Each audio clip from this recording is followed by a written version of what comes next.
느헤미야 1장 1절부터 11절까지 말씀. 하가랴의 아들 느헤미야의 말이라. 아닥사스다 왕 제20년 기슬루월에 내가 수산궁에 있는데 내 형제들 가운데 하나인 하나니가 두어 사람과 함께 유다에서 내게 이르렀기로 내가 그 사로잡힘을 면하고 남아있는 유다와 예루살렘 사람들의 형편을 물은즉 그들이 내게 이르되 사로잡힘을 면하고 남아있는 자들이 그 지방 거기에서 큰 환난을 당하고 능욕을 받으며 예루살렘 성은 허물어지고 성문들은 불탔다 하는지라. 내가 이 말을 듣고 앉아서 울고 수일 동안 슬퍼하며 하늘의 하나님 앞에 금식하며 기도하여 이르되 하늘의 하나님 여호와 크고 두려우신 하나님이여 주를 사랑하고 주의 계명을 지키는 자에게 언약을 지키시며 공효를 베푸시는 주여 간구하나이다. 이제 종이 주의 종들은 이스라엘 자손을 위하여 주야로 기도하오며 우리 이스라엘 자손이 주께 범죄한 죄들을 잡아가오니 주는 귀를 기울이시며 눈을 여시사 종의 기도를 들으시옵소서. 나와 내 아버지의 집이 범죄하여 주를 향하여 크게 악을 행하여 주께서 주의 종 모세에게 명령하신 계명과 율례와 규례를 지키지 아니하였나이다. 옛적에 주께서 주의 종 모세에게 명령하여 이르시되 만일 너희가 범죄하면 내가 너희를 여러 나라 가운데에 흩을 것이요 만일 내게로 돌아와 내 계명을 지켜 행하면 너희 쫓긴 자가 하늘 끝에 있을지라도 내가 거기서부터 그들을 모아 내 이름을 두려고 택한 곳에 돌아오게 하리라 하신 말씀을 이제 청하건대 기억하옵소서. 이들은 주께서 일찍이 큰 권능과 강한 손으로 구속하신 주의 종들이요 주의 백성이니이다. 주여 구하오니 귀를 기울이사 종의 기도와 주의 이름을 경외하기를 기뻐하는 종들의 기도를 들으시고 오늘 종이 형통하여 이 사람 앞에서 은혜를 입게 하옵소서 하였나니 그때에 내가 왕의 술관원이 되었느니라. 아멘.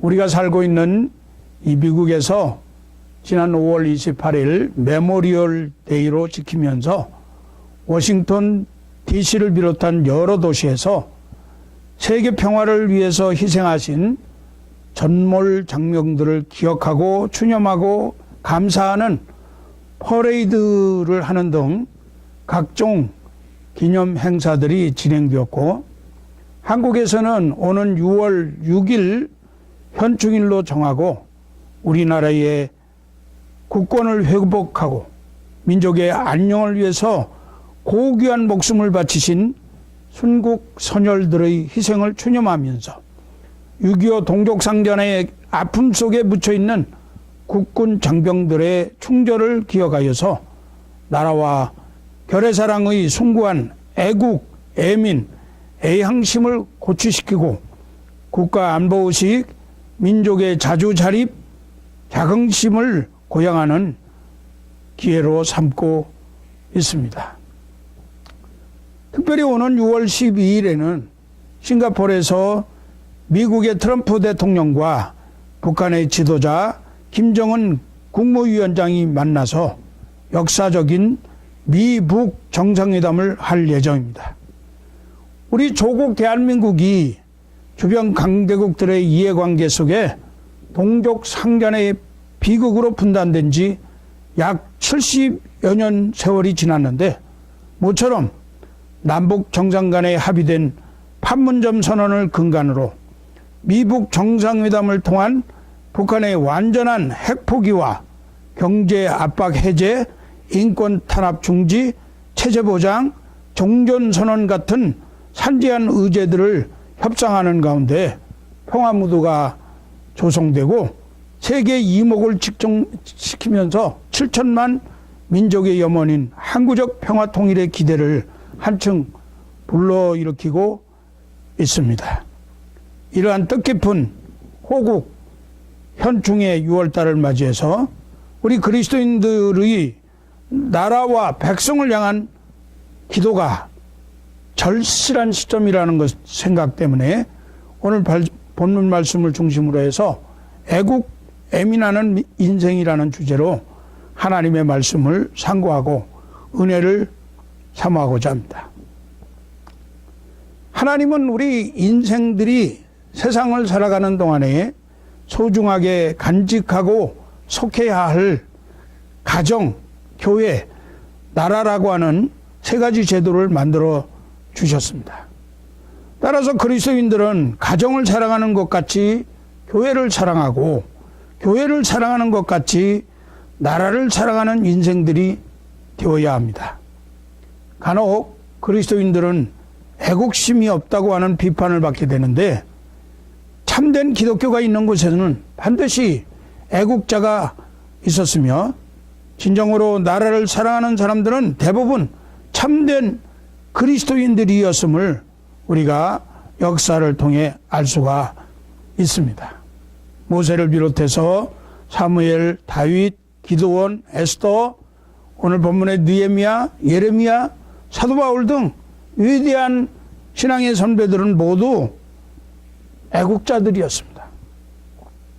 성경에 나오는 인물들뿐만 아니라 우리 인류 역사에서도 애국 애민한 인생들이 모두 열렬한 그리스도인들이었다고 생각이 됩니다. 오늘 본문의 느헤미야도 애국 애민한 인생이었습니다. 느헤미야의 시대적 배경을 살펴보면 이스라엘 백성들이 바벨론의 포로로 끌려갔다가 다시 고향 땅으로 돌아오는 2차 귀환과 3차 귀환 사이에 있습니다. 솔로몬 왕이 죽고 나서 그 아들 르호보암이 이스라엘을 통치했는데 대한민국이 마치 남한과 북한으로 분단된 것처럼 북이스라엘과 남유다로 분단되어졌습니다.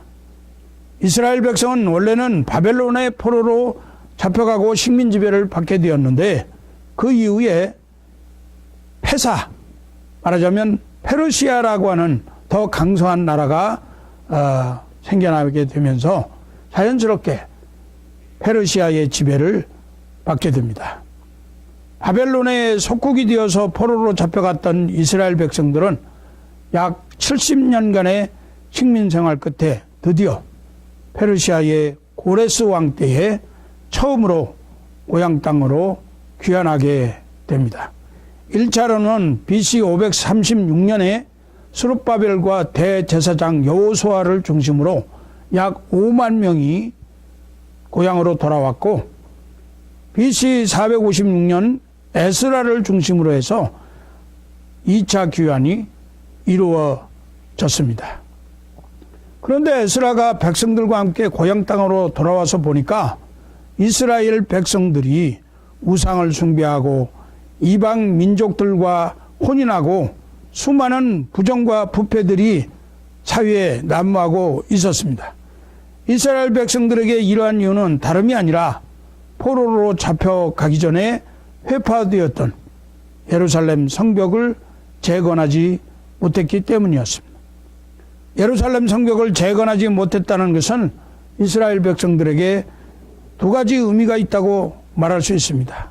성벽이 회파되고 재건할 수 없었다 하는 것은 이스라엘 백성들을 물리적으로 지켜줄 수 있고 보호해 줄 수 있는 그러한 울타리가 없었다 하는 것입니다. 그래서 이방 민족의 잦은 침략으로 인해서 이스라엘 백성들은 곡식과 재물을 빼앗기고 늘 헐벗고 굶주리는 그러한 삶을 살아갈 수밖에 없었습니다.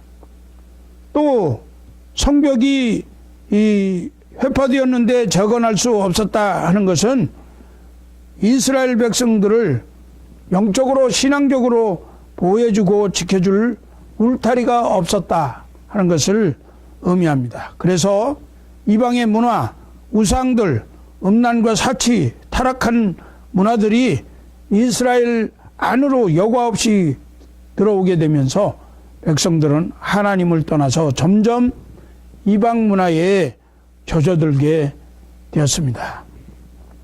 바로 이러한 시대적 배경이 있는 그러한 시기에 하나님께서는 느헤미야라고 하는 애국 애민하는 인생을 세우시고 그를 통해서 이스라엘의 민족적인 위기를 다시 한번 극복하게 하셨습니다. 느헤미야는 그 당시 최강대국이었던 페르시아의 아닥사스다 왕의 술관원이었다고 성경은 말씀합니다. 오늘 본문 1장 1절과 마지막 11절 하반절에 보니까 하가랴의 아들 느헤미야의 말이라. 아닥사스다 왕 제20년 기슬르월에 내가 수산궁에 있는데 그때 내가 왕의 술관원이 되었더라. 술관원이라고 하는 직책은 왕이 먹는 음식이나 술을 미리 기미를 보고 점검을 해서 독살의 위험으로부터 왕을 보호하는 것이 가장 중요한 임무 중의 하나였기 때문에 당시 고대 근동사회에서 권력의 핵심에 있는 왕의 분신과도 같은 그러한 사람이었습니다. 이런 면에서 느헤미야가 당시 최강대국이었던 페르시아 아닥사스다 왕의 술관원이 되었다고 하는 것은 노예로 끌려간 이민 2세가 대단한 성공을 거둔 그런 사람, 말하자면 일명 페르시아 드림을 이룬 인생이었다고 말할 수 있을 것입니다. 미국에 살고 있는 한인 이민자 가운데에도 이번 미북 정상회담의 실무 협의를 맡아서 챙기고 있는 성김 전 주한 미국 대사, 지금은 필리핀 대사죠. 이 사람을 비롯해서 빅터 차 국제전략문제연구소 한국 담당 책임자, 그리고 수미텔이라고 하는 CSIS 선임연구원, 김용 세계은행 총재, 이와 같은 사람들은 그야말로 아메리칸 드림을 이루고 미국 정부 고위직에 올라서 조국을 빛낸 자랑스러운 분들이라고 말할 수 있는데, 이러한 분들이 주변에 많이 있음을 감사하게 생각합니다. 세상에는 나에게 무언가 필요가 충족되어지면 기도하고, 우리 인생의 실패가 찾아오면 모든 것을 내려놓고 밤낮없이 부르짖는데, 필요한 것이 충족되고 가지고 있는 문제가 해결되어서 위기를 넘기면 하나님 앞에서의 결단도 함께 사라지는 인생이 참으로 많이 있는데, 그러나 이 느헤미야는 이민자로서 남부러울 것 없이 성공한 인생이었음에도 불구하고 하나님을 잊지 않은 그런 믿음의 사람이었습니다. 그 성공의 편안함에 오염되어서 하나님을 배반하지도 않았고, 그 성공의 안락함에 취하여서 신앙과 영성, 믿음이 흐트러지지도 않았던 사람입니다. 오히려 하나님의 은혜를 잊지 않고 늘 겸손하게 자신의 조국과 민족에 대한 거룩한 영적인 부담감을 가지고 기도하는 인생이었습니다. 오늘 느헤미야 1장 2절에서 5절 본문 말씀을 다시 한번 우리 같이 읽어보겠습니다. 내 형제들 가운데 하나인 하나니가 두어 사람과 함께 유다에서 내게 이르렀기로 내가 그 사로잡힘을 면하고 남아있는 유다와 예루살렘 사람들의 형편을 물은즉 그들이 내게 이르되 서로 사로잡힘을 면하고 남아있는 자들이 그 지방 거기에서 큰 환난을 당하고 능욕을 받으며 예루살렘 성은 허물어지고 성문들은 불탔다 하는지라. 내가 이 말을 듣고 앉아서 울고 수일 동안 슬퍼하며 하늘의 하나님 앞에 금식하며 기도하여 이르되 하늘의 하나님 여호와 크고 두려우신 하나님이시여 주를 사랑하고 주의 계명을 지키는 자에게 언약을 지키시며 긍휼을 베푸시는 주여 간구하나이다. 느헤미야가 페르시아 왕궁에 있을 때 그의 형제 하나니와 몇몇 사람들이 그를 찾아왔습니다.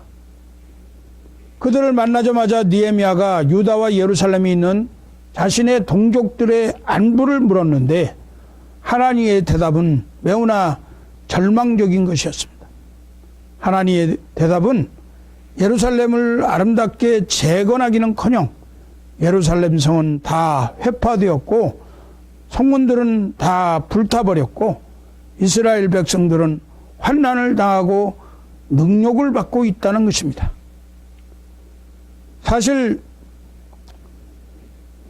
느헤미야와 같은 멀리 타국에서 성공한 이민자로 예루살렘에 살고 있던 사람들은 같은 민족이라는 것 외에는 특별한 상관이 없는 사람들이었기 때문에 예루살렘 사람들은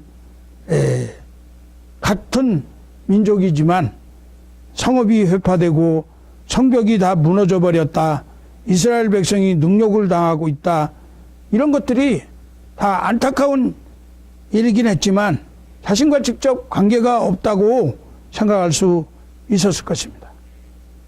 그럼에도 불구하고 느헤미야는 조국과 민족의 아픈 소식을 듣고 조국과 민족을 향한 거룩한 영적인 부담감을 가지고 여러 날 동안 울고 통곡하면서 슬퍼하면서 금식하면서 전능하신 여호와 하나님 앞에 기도했던 것입니다.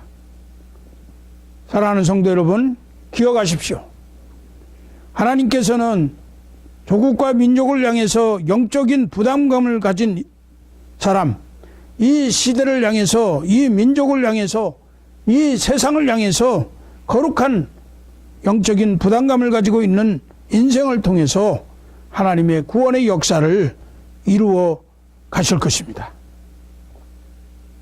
하나님께서는 이스라엘 민족을 용서하지 않으시고 이스라엘 민족을 구원하지 않으실 거라면 내 이름도 생명책에서 지워달라고 기도했던 모세처럼 나 자신이 그리스도에게서 끊어져도 좋으나 내 민족, 내 골육의 지척만은 반드시 구원받아야 한다는 피 끓는 기도를 토한 바울의 고백처럼 바로 이런 영적인 부담감을 가진 애국, 애민하는 인생들을 통해서 하나님의 구원의 역사를 이루어 가실 것이라고 저는 믿습니다. 그러므로 오늘날 이 시대를 살아가는 우리 이민자들도 이와 같은 거룩한 영적인 부담감을 회복할 수 있기를 축복합니다.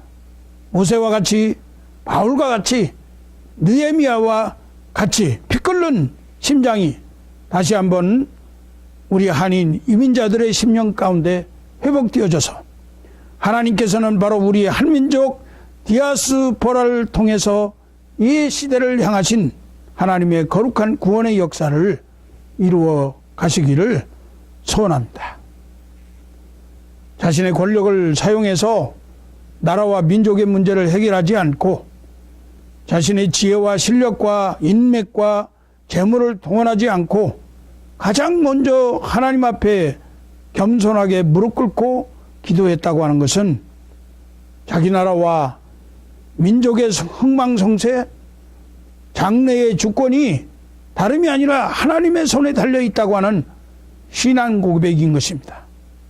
더욱 중요한 것은 느헤미야의 기도는 바로 지금 당면한 자신의 조국과 민족의 모든 문제의 근본적인 원인이 무엇인가를 정확히 파악한 기도였다고 하는 것을 우리는 주목해야 합니다.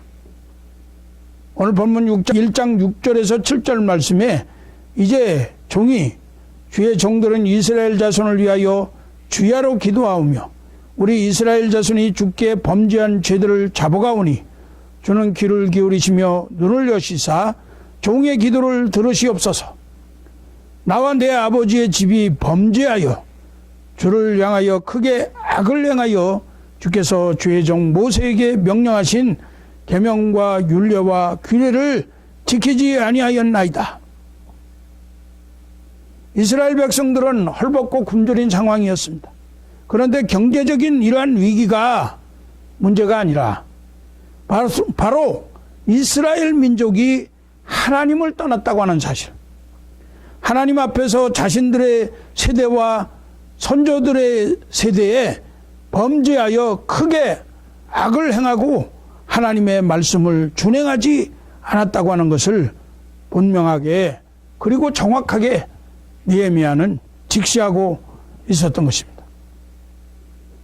8절에서 10절 말씀에도 옛적에 주께서 주의 종 모세에게 명령하여 이르시되 만일 너희가 범죄하면 내가 너희를 여러 나라 가운데에 흩을 것이요 만일 내게로 돌아와 내 계명을 지켜 행하면 너희 쫓긴 자가 하늘 끝에 있을지라도 내가 거기서부터 그들을 모아 내 이름을 두려고 택한 곳에 돌아오게 하리라 하신 말씀을 이제 청하건대 기억하옵소서.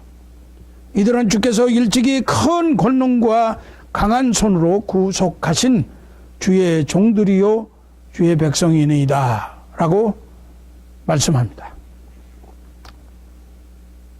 이와 동일하게 우리가 살아가는 이 시대, 우리가 살고 있는 이 땅, 미국과 우리 조국 대한민국이 당면한 정치, 경제, 사회, 교육, 군사, 문화, 종교 모든 문제의 근본적인 원인이 무엇인가를 우리는 분명하게 깨달아야 할 것입니다.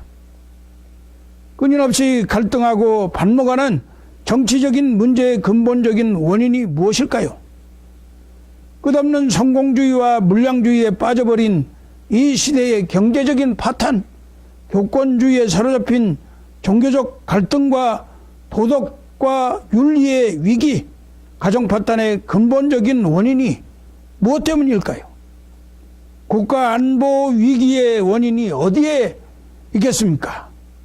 그것은 다름 아니라 백성들이 하나님을 떠났기 때문이라는 사실을 우리는 분명히 알아야 합니다.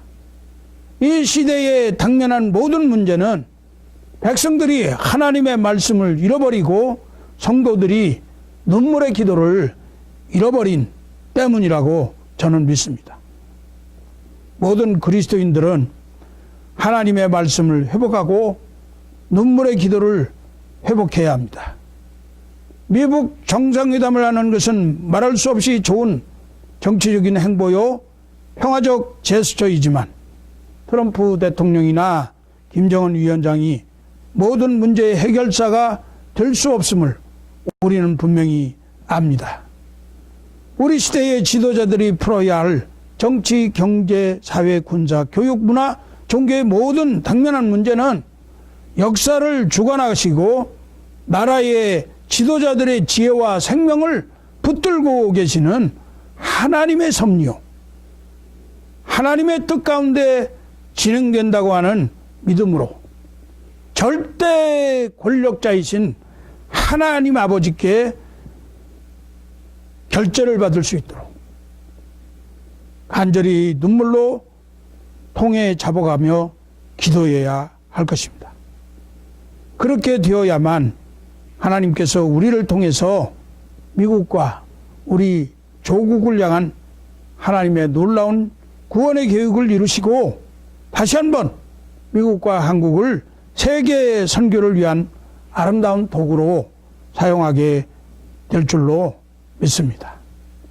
예레미야 9장 23절 말씀은 여호와께서 이와 같이 말씀하시되 지혜로운 자는 그의 지혜를 자랑하지 말라, 용사는 그의 용맹을 자랑하지 말라, 부자는 그의 부함을 자랑하지 말라. 이사야 31장 1절 말씀은 도움을 구하러 애굽으로 내려가는 자들은 화 있을진저 그들은 말을 의지하며 병거의 많음과 마병의 심히 강함을 의지하고 이스라엘의 거룩하신 이를 앙모하지 아니하며 여호와를 구하지 아니하니. 그래서 시편 기자는 시편 18편 29절 말씀에 내가 주를 의뢰하고 적군을 향해 달리며 내 하나님을 의지하고 담을 뛰어넘나이다, 이렇게 고백했습니다.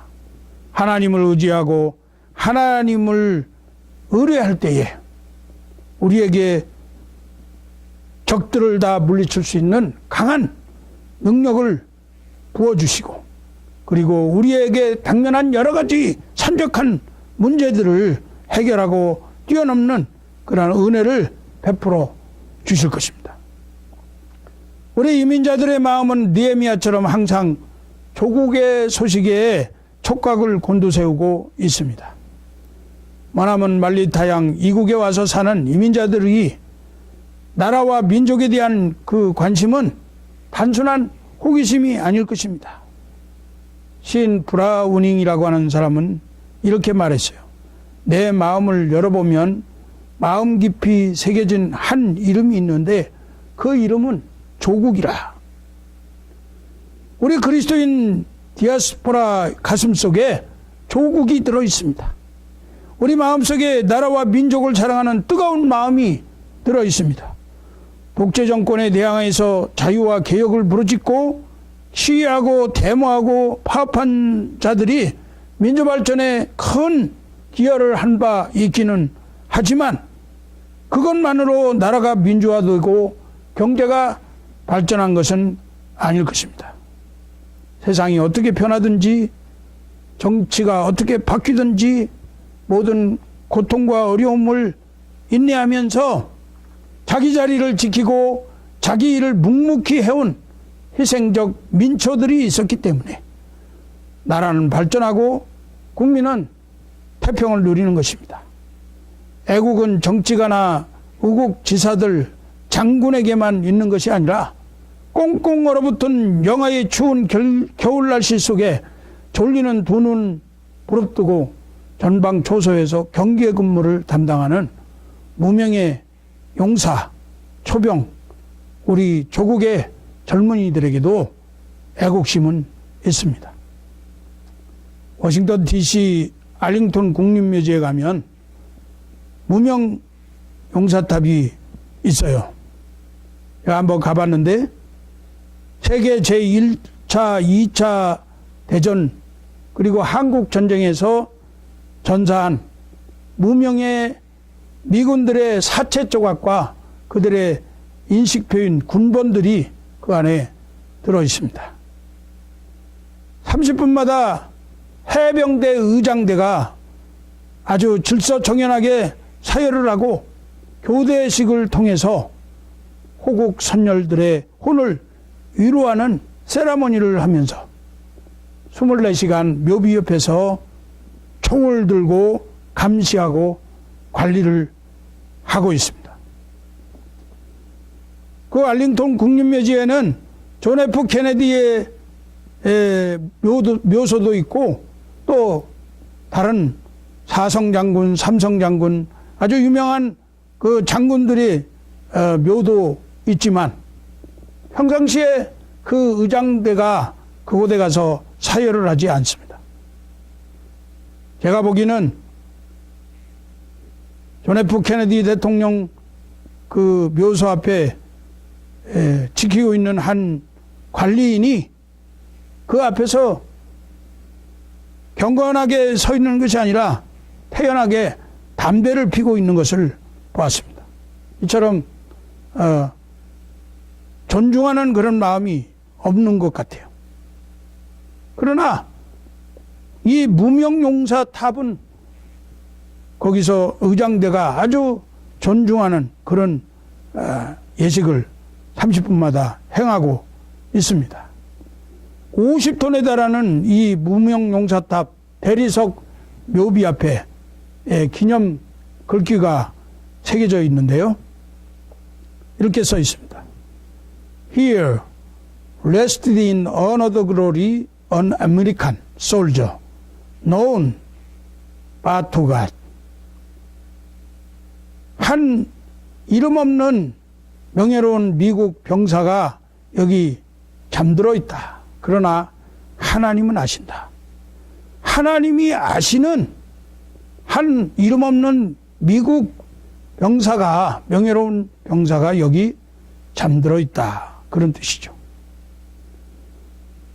나라가 전복되고 정권이 무너져 내릴 것 같은 위기에 처하게 되면 애국을 수없이 소리쳐 말하던 정치가들, 사회 지도층들은 서로 먼저 국외로 망명하겠다고 난리들리겠지만 오히려 쓰레기를 치우는 환경미화원들이나 공장에서 건설 현장에서 그리고 허드렛 일을 하는 노동자들, 학교에서 후학들을 가르치는 선생님들, 이름 없는 평민들은 묵묵히 진정으로 나라를 지키게 될 것입니다.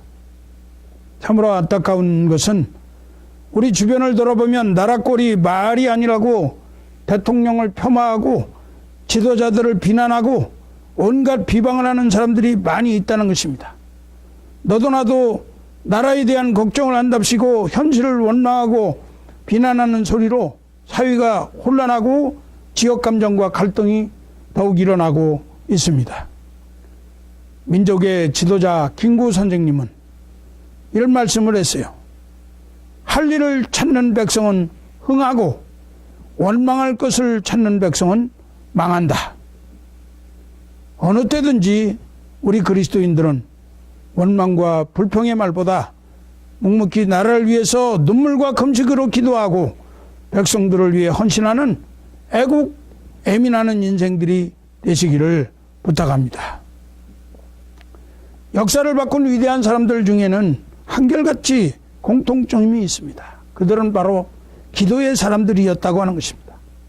미국의 남북전쟁을 승리로 이끈 아브라함 링컨은 기도하는 사람이었어요. 그의 집무실을 지나는 사람마다 새벽마다 남북전쟁의 승리를 위해서, 노예 해방을 위해서 눈물로 울부짖으며 기도하는 링컨의 생생한 절규를 들을 수 있었다고 합니다.